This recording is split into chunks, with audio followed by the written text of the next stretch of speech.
ప్రముఖ జ్యోతిష్యుడు వేణుస్వామికి big shock తగిలింది. తెలంగాణ మహిళా కమిషన్ ఆయనకు నోటీసులు జారీ చేసింది. ఈ నెల 22న కమిషన్ ముందు విచారణకు హాజరు కావాలని పేర్కొంది.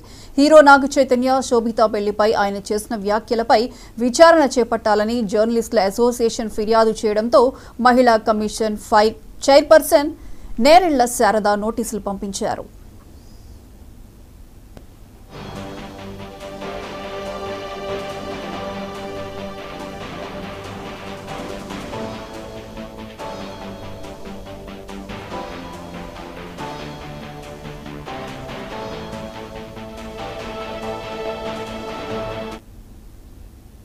నాగ చైతన్య, శోభిత ధూళిపాళ్ల విడిపోతారంటూ వేణుస్వామి చేసిన వీడియోలపై మా అసోసియేషన్ ఫిర్యాదు చేసింది. ఈ విషయంపై ఆయన భార్య వీణా శ్రీవాణి ఓ వీడియో రిలీజ్ చేశారు. రాజ్ తరుణ్, లావణ్య వ్యవహారంపై మీడియా ఛానళ్ల ప్రసారాల్లో తప్పు కనిపించలేదా అని, రేటింగ్స్ కోసం ఛానళ్లు బీప్ లేకుండా బూతులు వేస్తుంటే మీ మనోభావాలు ఏమయ్యాయని ప్రశ్నించారు. తప్పుడు రివ్యూలు ఇస్తున్న వ్యక్తులపై చర్యలేవని మంచు విష్ణు గారు అని ఆమె ఫైర్ అయ్యారు. ఎందుకంటే నాగ చైతన్య సమంత గురించి ఏదో చెప్పారు. ఇక్కడ నేను ఒక జర్నలిస్ట్ గా మాట్లాడుతున్నాను.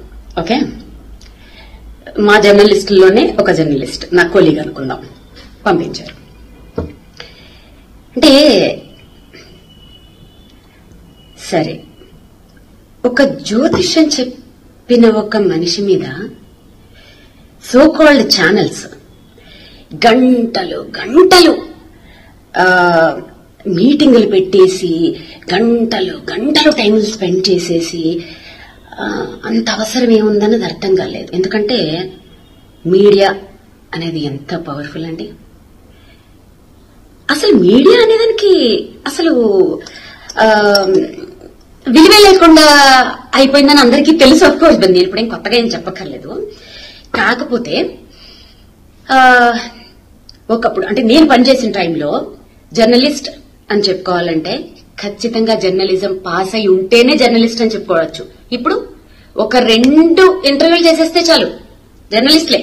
ఆ లెక్కను చూసుకుంటే నేను సూపర్ జర్నలిస్టులు. ఎందుకంటే వందల ఇంటర్వ్యూలు తీసేసుకున్నాను, వేల ఎపిసోడ్లు చేసేసాను. సో కాబట్టి ఈ జర్నలిస్టులందరూ నా కొలీగ్స్ జర్నలిస్టులు. ఇప్పుడు స్ట్రైట్ ఫార్వర్డ్ గా అడుగుతున్నాను, ఈ పలానా జ్యోతిష్యం చెప్పారు, పలానా వాడెవడో టమాటా కూరలో ఉప్పు ఎక్కువ వేసాడు, ఇంకెవడో ఏదో చేశాడు, ఇవి పక్కన పెడితే నేను పేర్లు తీయకూడదు అనుకుంటున్నాను, కానీ తీస్తున్నాను.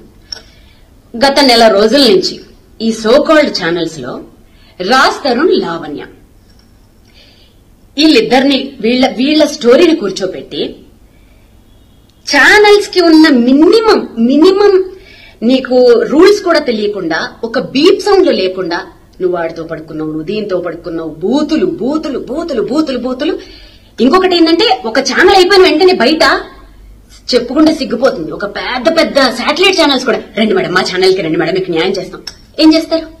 అదేదో సినిమాలో లాగా పోరాడతాం అంటే ఏం ఆడతారు అన్నట్టు వాళ్ళకి న్యాయం మీరు ఏం చేస్తారు?